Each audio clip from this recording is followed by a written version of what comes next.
Good morning. Just make money में आपका स्वागत है।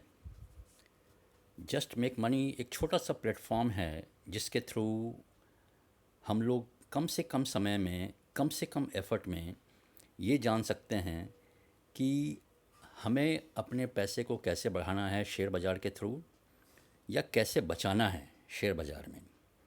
मार्केट में उथल पुथल होते रहता है, किस तरीके से हम लोग इसमें ना फंसें और किस तरीके से हम लोग यहाँ पर ज़्यादा से ज़्यादा पैसा कमा सकें। जस्ट मेक मनी में यही ऑब्जेक्टिव है, that you have to just make your money. आपको किसी उल्टे सीधे चीज़ों में नहीं फंसना है, किसी तरह के नैरेटिव्स में, किसी तरह के स्टोरीज़ में नहीं फंसना है। शेयर बाज़ार में या फाइनेंशियल मार्केट एक तरीके का ज़ीरो सम गेम है। आपका प्रॉफिट किसी और का लॉस है, किसी और का प्रॉफिट आपका लॉस है। हम लोगों को प्रॉफिट साइड में रहना है। कैसे रह सकते हैं, क्या कर सकते हैं, कैसे हमें समझना चाहिए, ये सारी की सारी चीज़ें जस्ट मेक मनी में मैं आपके साथ डिस्कस करूँगा रेगुलर बेसिस पे। पहले भी करते आया हूँ, ये नई शुरुआत है। आगे चलते हैं हम लोग। मेरा नाम सुमित कुमार है। मैं पिछले 25 सालों से इंटरनेशनल फाइनेंशियल मार्केट्स में, डोमेस्टिक मार्केट्स में कार्यरत हूँ। मैं H N Is, N R Is, corporates को एडवाइज़ करता हूँ, ट्रेडिंग रिलेटेड, इन्वेस्टमेंट रिलेटेड और हेजिंग रिलेटेड। किस तरीके से हम लोग पैसा बढ़ा सकते हैं शॉर्ट टर्म में, मीडियम टर्म में, लॉन्ग टर्म में, या किस तरीके से हम लोग अपना पैसा बचा सकते हैं। ये सारी की सारी चीज़ें हम लोग डिस्कस करते हैं, बातें करते हैं। अब बहुत ही आसान तरीके से, बहुत सारे इन्फॉर्मेशंस, जार्गन्स, बहुत सारे डाटा में अपने आप को नहीं फंसाते हुए हम लोग सीधे सीधे समझ सकते हैं कि शेयर बाज़ार में किस तरह से हम लोग अपना पैसा कमाएं। दूसरों की बातों में ना आए, अपना पैसा अपने कंट्रोल में रखें।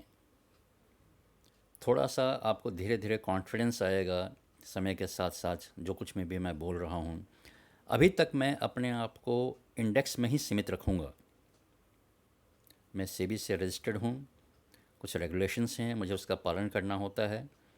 मैं आपको इंडेक्स तक ही सीमित रखूँगा। सबसे पहले हम लोग शुरू करेंगे इंटरनेशनल मार्केट से, डाउ जोन्स, जिससे कि ग्लोबली दुनिया भर में मार्केट इन्फ्लुएंस होता है, उसका डायरेक्शन लेता है।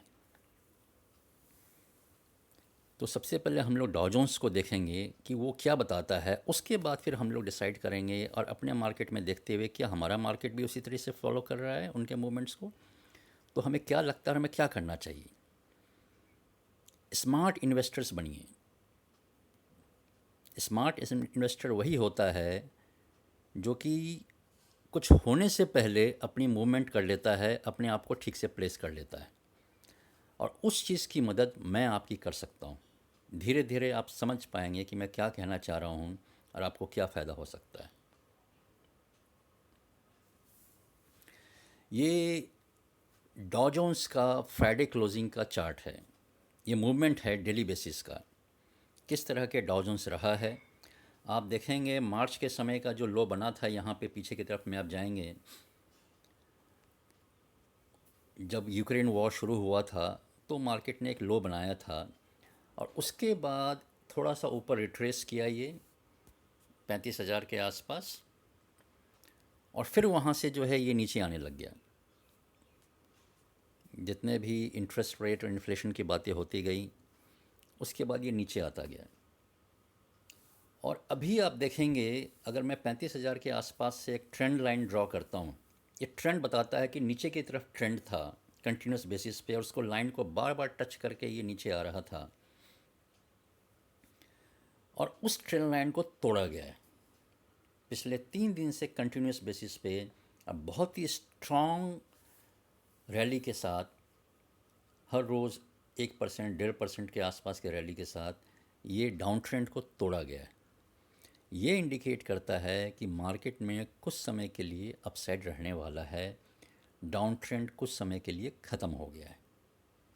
कुछ समय के लिए मैं इसलिए बोल रहा हूँ कि आगे आने वाले समय में मैं आपको बताऊंगा कि कहाँ पे जा कर के किस तरीके से फिर से ही वापस आएगा। लेकिन अभी कम से कम फ़िलहाल 1 महीने तक, कम से कम 1 महीने तक हम लोग ये समझें कि हम लोग अप ट्रेंड में हैं। उसी तरीके से हम लोग ये देखें, ये सेंसेक्स का चार्ट है। सेंसेक्स के चार्ट ने भी जो मार्च में लो बनाया था, हम लोग का मार्केट काफ़ी रेसिलिएंट रहा है। जो मार्च का लो था यूक्रेन वॉर के बाद, उस लो को नहीं टच किया है या तोड़ा गया है, उससे ऊपर ही रहा है मार्केट, और थोड़ा सा वहाँ पे कंजस्ट करके ये अप ट्रेंड में जा रहा है। पूरी तरीके से इसने जिस तरीके से स्ट्रांगली डॉ जोन्स ने तोड़ा था कंटिन्यूस 3 दिन से, बीएससी सेंसेक्स ने इस ट्रेंड लाइन को नहीं तोड़ा था, और धीरे धीरे आप देखेंगे कि ये भी इंटरनेशनल मार्केट को फॉलो करता जाएगा। उसका रीज़न ये है, हम लोग अभी धीरे और पीछे क्यों हैं, क्योंकि हम लोग बहुत ज़्यादा अभी कन्विंस्ड नहीं हैं। डोमेस्टिक मार्केट प्लेयर्स या यहाँ पर जो एफ आई आईज़ जो हम लोग बोलते थे, वो जो इन्वेस्ट करते हैं, वो अभी भी कुछ सेलिंग मोड में है। तो ये अभी चीज़ कुछ समय के लिए रिवर्स होगा, क्योंकि इंटरनेशनल मार्केट से हम लोग बहुत समय तक पीछे नहीं रह सकते, उनको फॉलो करेंगे। एक जगह सेंटिमेंट्स अच्छा होता है तो दूसरे जगह भी अच्छा होता जाता है। अगर गिरते वक्त में हम लोग उन्हें फॉलो कर रहे थे, तो चढ़ते वक्त में भी हम लोग उनको फॉलो करेंगे। हमारे डोमेस्टिक इकॉनमी जो है दूसरों के मुकाबले काफ़ी सही है। बहुत चीज़ें अभी भी यहाँ पे सही हैं। महंगाई उतनी नहीं है जितनी कि दूसरे कंट्रीज़ में।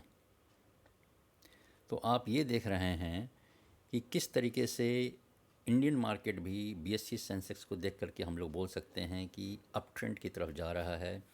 और आज जो एक्सजीएक्स निफ्टी है, जिसकी ट्रेडिंग सिंगापुर एक्सचेंज में होती है, वो भी करीब करीब 1% पॉजिटिव के साथ खुलने का इंडिकेशन दे रहा है, और उसी की तरह होना चाहिए। मैंने शुरू के पेज में लिखा था कि निफ्टी 16,900 के आसपास तक में कम से कम जा सकता है। इस पुलअप में आप देखेंगे कुछ दिनों में ही ये चीज़ हो जाएगा। और हमें क्या करना चाहिए, हमें इंडेक्स के साथ चलना चाहिए। हमेशा ध्यान रखिएगा, जब भी आप इन्वेस्टमेंट करते हैं, लोग ज़्यादातर बोलते हैं हम तो फंडामेंटल को फॉलो कर रहे हैं, लेकिन इंडेक्स जो है वो पूरे इकॉनमी के फंडामेंटल को बताता है।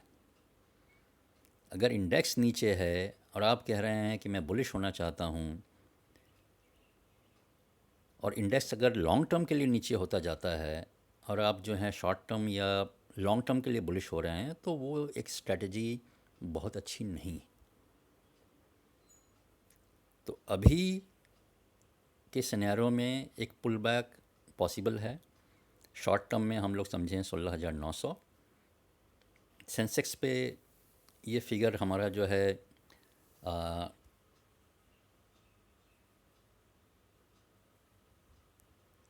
कम से कम 56,000 के आसपास बनता है, और 56,000 के आसपास बनता है। तो हम लोग यही कोशिश करें कि कुछ पोजीशंस हम लोग के पास पड़ी हुई हैं अगर प्रॉफिट वाली, तो उस समय पार्शली उसमें से हम लोग बुक करें। छोटा सा एफर्ट था मेरा ये, आपको मार्केट के बारे में बताने का, एक कैसे प्रोफेशनल की तरह हम लोग ट्रेडिंग कर सकते हैं। बहुत ज़्यादा नरेटिव्स में, नरेटिव का मतलब ये हुआ कि न्यूज़पेपर हुआ या कोई और चैनल्स होते हैं जिसके थ्रू मीडिया होता है, जिसके थ्रू हम लोग इनपुट्स लेते हैं, जिसके थ्रू हम लोग इंफॉर्मेशन लेते हैं कि हमें क्या करना चाहिए, उसमें उतनी फंसने की ज़रूरत नहीं है। दिन में केवल 5 मिनट दीजिए, जस्ट मेक मनी में आइए, जुड़िए, अच्छा लगता है, दूसरों को रेफ़र कीजिए, कमेंट कीजिए। कुछ सुधार की ज़रूरत है, कुछ एडिशन की ज़रूरत है, तो हमें इसके बारे में कमेंट करके बताइए। ये आपके लिए ही है।